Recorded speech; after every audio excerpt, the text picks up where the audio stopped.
यदि आप क्लास 12 का स्टूडेंट हैं और इस बार 2026 में आप भी बिहार बोर्ड इंटर का एग्जाम देंगे, मेरे दोस्त आज का जो क्लास है, आज का जो सेशन है, आप सब के लिए बहुत ही इंपॉर्टेंट है। क्योंकि आज के क्लास के अंतर्गत हम लोग डिस्कशन करने वाले हैं कि 2026 में जो बिहार बोर्ड इंटर का एग्जाम होने वाला है, उसमें एक बेहतर परसेंटेज कैसे लाएं, कैसे बिहार टॉपर बने, कैसे स्टेट टॉपर बने, कैसे 10 टॉपर के श्रेणी में आए और किस तरह से अपना स्टडी करें कि हमें एक बेहतर परसेंटेज प्राप्त हो। तो तमाम चीज़ों के बारे में यहाँ पे बात करेंगे कि आपको कौन से बुक को फॉलो करना चाहिए, आपको कैसे अभी से शुरुआत से स्टडी करना चाहिए कि 2026 का जो एग्जाम होगा उसमें आपका एक बेहतर परसेंटेज आए। तो चलिए आज का क्लास बिना टाइम का इन्वेस्ट किए मेरे दोस्त स्टार्ट करते हैं। बस आपसे एक छोटा सा रिक्वेस्ट है, यदि आप मेरे चैनल पे नए हैं तो चैनल को सब्सक्राइब जरूर कर लीजिएगा।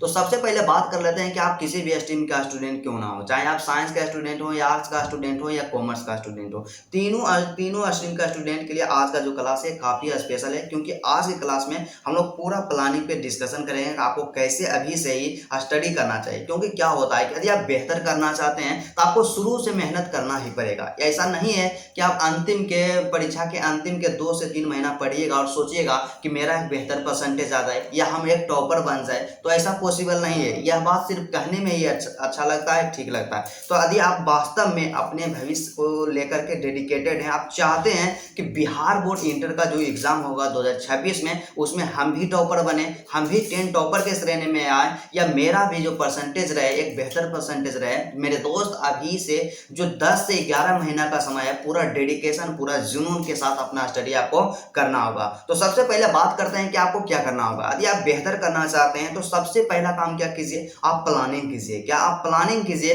कि आपको क्या करना है। आपको स्टेट टॉपर बनना है या डिस्ट्रिक्ट टॉपर बनना है या 10 टॉपर के श्रेणी में आना है, या परसेंटेज में देखिए कि आपको कितना नंबर लाना है, 400 अंक लाना है या 450 अंक लाना है। इस तरह से अपना प्लानिंग कीजिए, गोल फिक्स कीजिए कि आपको क्या करना हो। क्योंकि क्या होता है कि हम में से कई ऐसे मेरे भाई होते हैं, मेरे दोस्त होते हैं जो गलती क्या करते हैं कि प्लानिंग करना बंद कर देते हैं। प्लानिंग करते ही नहीं, सिर्फ अपना स्टडी करते रहते हैं। और आपको पता होगा कि जब तक आपका यहाँ पे गोल फिक्स नहीं होगा, एम फिक्स नहीं होगा, आप बेहतर कैसे कीजिएगा। तो सीधा सा कहने का मतलब यही है कि आप क्या करना चाहते हैं, कितना परसेंटेज लाना चाहते हैं, अपना सबसे पहले आप फिक्स कीजिए। और मेरा ऐसा मानना है कि आप लोग क्या कीजिएगा, ज़्यादा यहाँ पे परसेंटेज को फिक्स कीजिएगा। मान लीजिए आप चाहते हैं कि 450 अंक लाना, तो आप टारगेट लेकर के चलिए कि हमें 470 लाना है, 480 लाना है। और इस तरह से जब आप टारगेट लेकर के चलिएगा तो आपका 450 जरूर आएगा। और जब आप 450 से अपना टारगेट रखिएगा तो आपको 450 से कम ही आएगा। इसलिए मेरा यही रिक्वेस्ट है, सबसे पहले प्लानिंग कीजिए कि आपको कितना परसेंटेज लाना है, अपना गोल को, अपना एम को फिक्स कीजिए कि आपको क्या करना है, ठीक है। और दूसरा काम आपको क्या करना होगा कि जब हम प्लानिंग कर लिए कि हमें 450 प्लस अंक लाना है, तो दूसरा काम क्या करना होगा। सबसे पहला, आप किसी भी स्ट्रीम का स्टूडेंट क्यों ना हो, चाहे साइंस हो या आर्ट्स हो या कॉमर्स हो, सबसे पहला क्या कीजिए, आपका जो सिलेबस है, क्या आपका जो सिलेबस होता है, आपका जो एग्जाम पैटर्न है, उसको आप लोग अच्छा तरीका से समझिए। क्या अच्छे तरीके से समझिए कि आपका सिलेबस क्या है, आपको क्या क्या पढ़ना है, आपका टोटल कितना सब्जेक्ट है, किस सब्जेक्ट में कितना चैप्टर है, कौन कौन से चैप्टर है, किस चैप्टर से सबसे ज्यादा क्वेश्चन एग्जाम में पूछा जाता है। इन तमाम चीजों पे आप ध्यान दीजिए। एग्जाम का जो पैटर्न जो आपका होता है, एग्जाम का पैटर्न क्या होता है, इस पे भी आप लोग फोकस कीजिए। बस यही काम कीजिए, सिलेबस को जानिए, एग्जाम पैटर्न को समझिए। क्योंकि क्या होता है कि यदि आपको सिलेबस पता नहीं रहेगा कि आपको क्या पढ़ना है, कितना पढ़ना है, बिहार बोर्ड का जो एग्जाम पैटर्न होता है, एग्जाम पैटर्न क्या है, तो आप लोग सिर्फ ऐसे ही स्टडी कीजिएगा तो सिर्फ ऐसे ही स्टडी करने से कुछ भी नहीं होगा। अपना आप सिलेबस जानिए और सिलेबस पे आपको काम करना चाहिए, ठीक है।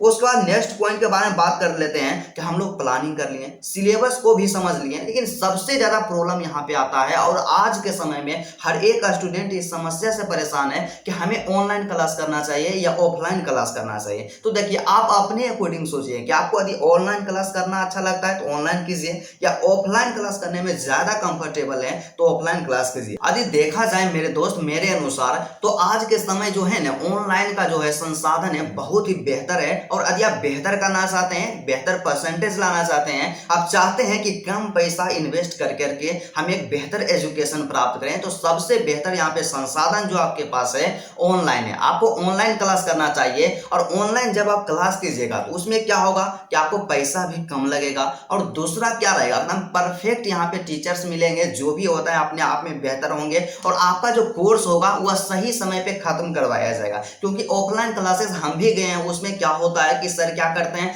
कि दिसंबर जनवरी तक अपना कोर्स कंप्लीट नहीं करवाते हैं और लास्ट के समय में क्या होता है कि आप लोग उतना मेहनत करना बंद कर देते हैं। तो सीधा सा कहने का मतलब यही है कि आप लोग क्या कीजिएगा, ऑनलाइन क्लासेस कीजिए, या वैसे स्टूडेंट हैं जिनके नजदीक में ऑफलाइन क्लासेस होता है तो आप लोग ऑफलाइन क्लास कीजिए, लेकिन साइड से आपको काम क्या करना होगा कि 2000 से 2500 का जो किसी भी टीचर का कोर्स आता है तो आप लोग ऑनलाइन कोर्स भी ले लीजिएगा। क्योंकि हो सकता है कि मान लिया जाए किसी भी सब्जेक्ट में या किसी भी टॉपिक में किसी भी चैप्टर में आपको ऑफलाइन क्लास में प्रॉब्लम होता है या उस दिन आप एब्सेंट हो जाते हैं, तो ऑनलाइन क्लास जब आपके पास रहेगा ना तो उसका समाधान मिल जाएगा। तो इसलिए ऑनलाइन क्लास आप जरूर ले लीजिएगा। और आप सबके माइंड में, आप सबके दिमाग में एक चीज उठ रहा होगा कि ऑनलाइन क्लास कहाँ से लें, किस टीचर का हम लोग क्लास लें। तो सबसे पहले आपको देखिए 2-3 यहाँ पे प्लेटफॉर्म जो होता है एजुकेशन जो होता है बेहतर प्लेटफॉर्म है, उनका नाम बताते हैं। तो सबसे पहला मेरे अनुसार से देखा जाए जो बिहार का नंबर 1 है, जो बेस्ट है, साइंस संग्रह है, जिसके फाउंडर हैं अनु सर हैं। आप इनका क्या कीजिए, यूट्यूब पे जाइए, पढ़ाने का तरीका को देखिए, 2 से 3 वीडियो देखिए और वो अधिक पसंद में आता है तो इनका कोर्स आप लीजिए। दूसरा बात कर लेते हैं तो दिशा ऑनलाइन क्लासेस है, दिशा ऑनलाइन क्लासेस के वो आप लोग देख सकते हैं। फिर टारगेट बोर्ड है, एजुकेशन बाबा है। क्योंकि मेरे दोस्त देखिए यहाँ पे प्रमोशन करने का बात नहीं है, क्योंकि आपको पता होगा कि वे हमें जानते भी नहीं होंगे कि हम कौन है, बस सिर्फ वही बता रहे हैं कि जो चीज बेहतर है हम उसको बेहतर ही बोलेंगे। तो सबसे सीधा सा यही है, एक शब्दों में कहा जाए साइंस संग्रह देखिए, एजुकेशन बाबा, दिशा ऑनलाइन क्लासेस, टारगेट बोर्ड। यहाँ पे 4 जो चैनल बताए हैं, चारों चैनल पे जाकर के आप देखिए, जिस भी टीचर से आप पढ़ने में कंफर्टेबल रहते हैं, आपको समझ में आता है, उसी टीचर का आपको कोर्स ले लेना है। और ज्यादा जो आएगा आपका कोर्स का प्राइस जो आएगा ना, यहाँ पे समझिए कि 3 से 4000 के बीच में आएगा और मुझे लगता है कि 3000 तक में आ जाएगा। और 3000 जो है पूरा आपका टोटल सब्जेक्ट रहेगा। यहाँ से आप लोग कोर्स भी जरूर ले लीजिएगा, ठीक है।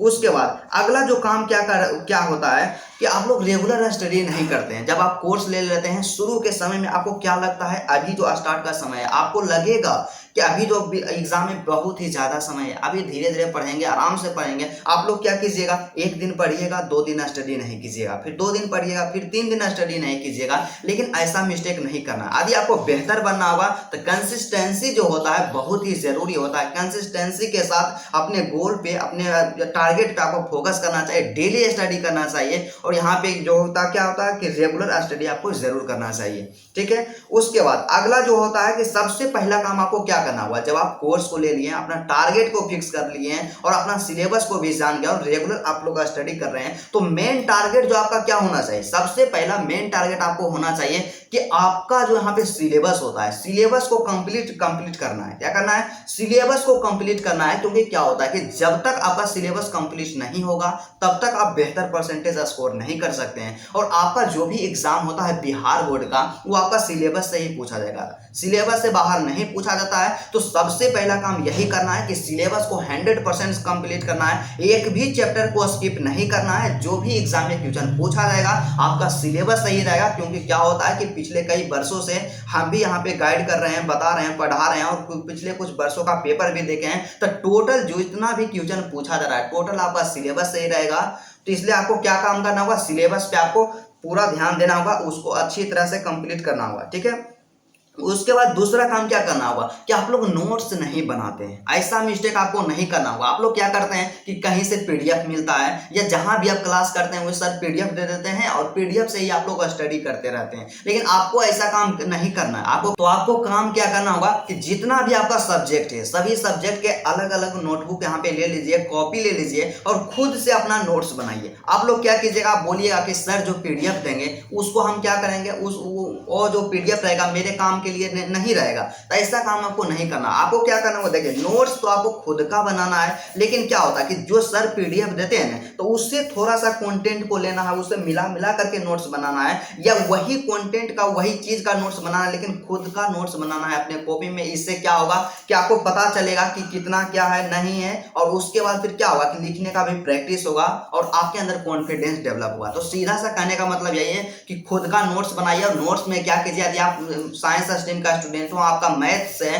तो आप लोग क्या कीजिए, मैथ में फार्मूला के लिए अलग नोट्स बनाइए। फिजिक्स हो गया, फिजिक्स में क्या होता है कि जितना भी उसका होता है फॉर्मूला होता है, एसआई मात्रक होता है, विमीय सूत्र होता है, तमाम चीजों को आप लोग क्या कीजिएगा, एक शॉर्ट नोट्स की तरह बनाइए और अपना नोट्स जरूर आप लोग बनाइए। और अंतिम के समय जो एग्जाम आपका होगा, आपका नोट्स ही आपको काम देगा।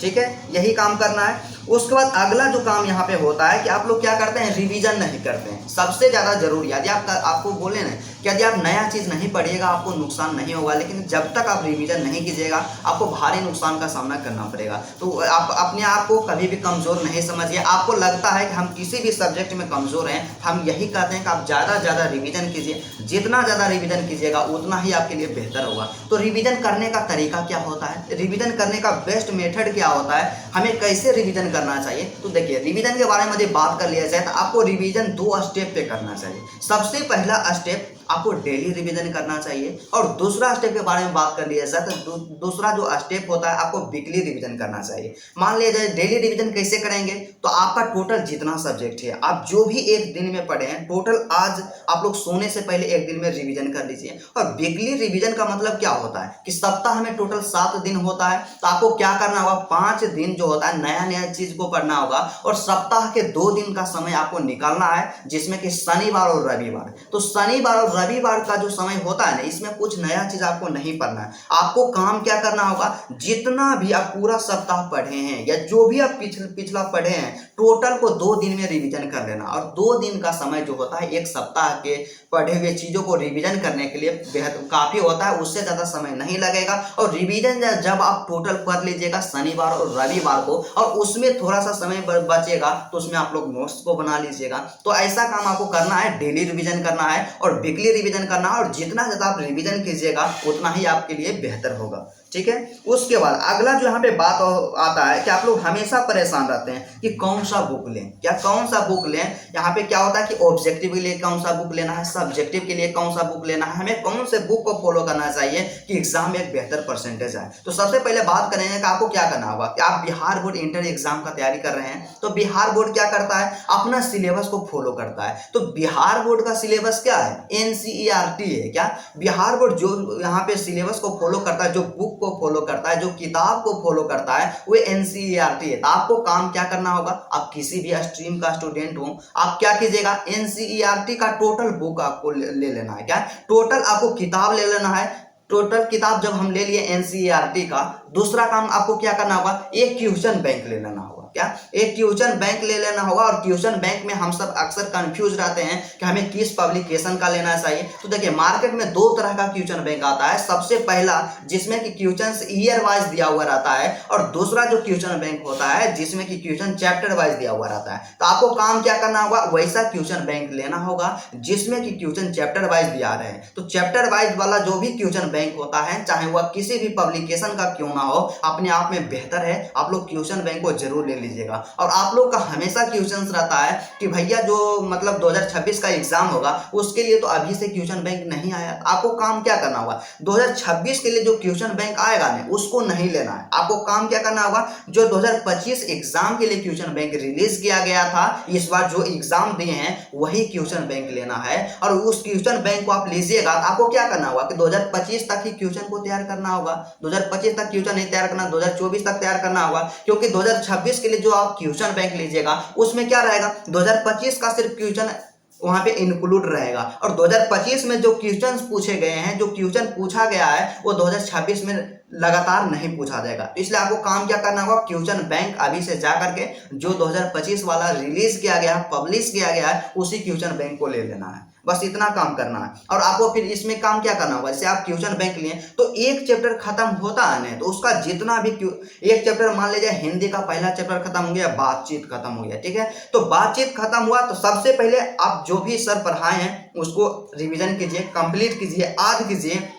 और उसके बाद आप काम की क्या कीजिए कि क्वेश्चन बैंक निकालिए। क्वेश्चन बैंक में हिंदी का बातचीत निकालिए। बातचीत में जितना भी क्वेश्चन पूछा गया है 2011 से लेकर के 2024 तक, चाहे वह सब्जेक्टिव हो या ऑब्जेक्टिव हो या 2 अंक वाला क्वेश्चन हो या 5 अंक वाला क्वेश्चन है, तमाम क्वेश्चन को आपको रट जाना है। एक चैप्टर कंप्लीट हो, उसके साथ ही साथ उस चैप्टर का क्वेश्चन बैंक भी कंप्लीट होना चाहिए और इसी तरह से अपना स्टडी आपको करना है। उसके बाद दूसरा काम हम लोग क्या करते हैं, हम लोग अच्छा से स्टडी करते हैं, अपना सिलेबस भी कंप्लीट कर लेते हैं। और हम लोग का सपना होता है, हम में से कई ऐसे स्टूडेंट होते हैं, मेरे भाई होते हैं जो चाहते हैं कि हम भी बिहार टॉपर बने या स्टेट टॉपर बने या 10 टॉपर के श्रेणी में आए। वे लोग क्या गलती करते हैं, अपना हैंड पे ध्यान नहीं देते हैं। क्या करते हैं, अपना हैंड पे ध्यान नहीं देते हैं। और जब तक आपका लिखावट बेहतर नहीं होगा, आपको बेहतर परसेंटेज नहीं आएगा। तो इसलिए मेरे दोस्त, मेरे भाई, आपसे रिक्वेस्ट है, आप लोग हैंड पे अभी से ही काम कीजिए। हैंड पे आपको क्या काम करना होगा, 2 चीज पे आपको फोकस करना होगा। सबसे पहला, आपका लिखावट जो होगा अच्छा होना चाहिए,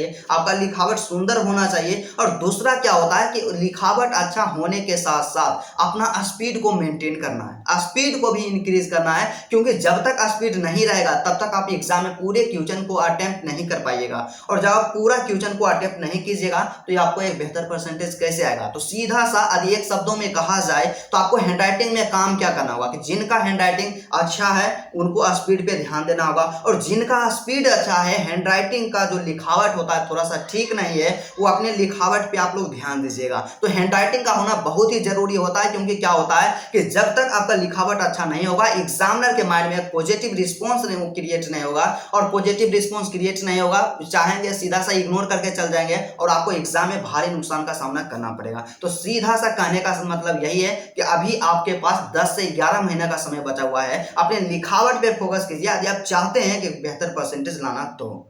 उसके बाद अगला काम क्या करना होगा कि हम में से गलती क्या करते हैं, कई ऐसे मेरे भाई होते हैं कि किन्हीं को मैथ पढ़ने में अच्छा लगता है, किन्हीं को फिजिक्स पढ़ने में अच्छा लगता है या किन्हीं को हिंदी पढ़ने में अच्छा लगता है। तो जो सब्जेक्ट अच्छा लगता है ना, आप उसी सब्जेक्ट में मैक्सिमम टाइम देते हैं। तो ऐसा काम आपको नहीं करना होगा। क्योंकि क्या होता है, यदि आप हिंदी में 90 अंक ले आते हैं और आपका फिजिक्स जो होता है, फिजिक्स में टोटल यहाँ पे 60 अंक ही आता है, तो आपको एक बेहतर परसेंटेज आएगा? ऐसा बेहतर परसेंटेज नहीं आएगा। आपको काम क्या करना होगा कि टोटल जितना भी आपका सब्जेक्ट, चाहे आप यहाँ पे साइंस का स्टूडेंट हो या आर्ट्स का हो या कॉमर्स का हो, आपका जितना भी टोटल सब्जेक्ट है, सभी सब्जेक्ट पे आपको कॉमन ध्यान देना होगा। यदि सभी सब्जेक्ट में हमारा मान लिया जाए 80 नंबर ही आएगा तो 400 तो ऐसे ही हो गया। आपको काम क्या करना होगा, सभी सब्जेक्ट पे कॉमन ध्यान देना होगा। और उसके बाद दूसरा काम क्या करना होगा कि यदि मान लीजिए कोई सब्जेक्ट आपका कमजोर है तो उसमें थोड़ा सा विशेष आपको ध्यान देना होगा। लेकिन मेरे अनुसार से यदि देखा जाए कि आपके पास एग्जाम में जो है 11 से 12 महीने का समय है और अभी से आपका सिलेबस स्टार्ट ही हुआ है, अभी आपको किसी भी सब्जेक्ट में किसी भी प्रकार का